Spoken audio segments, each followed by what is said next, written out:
My name is Lucille Kyvallos, and I was coach and faculty member at Queens College. I coached the women's basketball team from 1968 to 1981.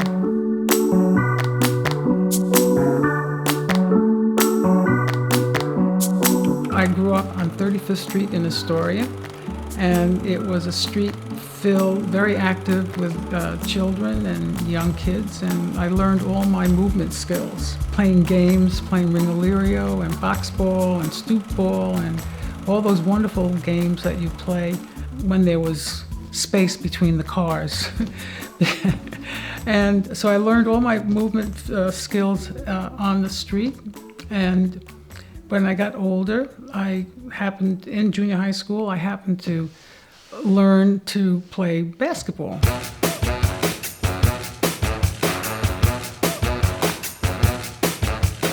I got my job at Queens College in 1966, but I didn't start coaching there until '68. By this time, something was happening and percolating in the society and in the culture.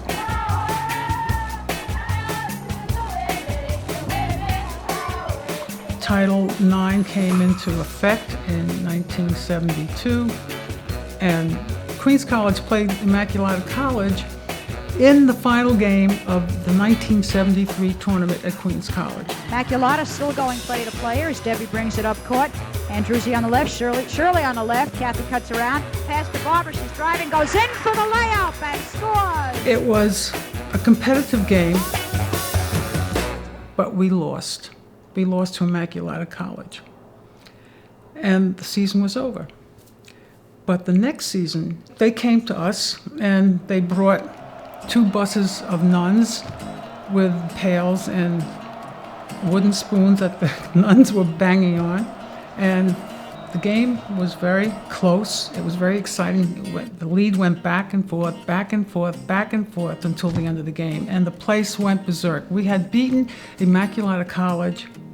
That college was undefeated for 2.5 years.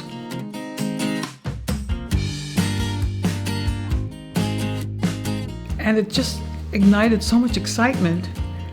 The next thing I know, we get a letter from Madison Square Garden, the most famous arena in the world, inviting us to play a college game.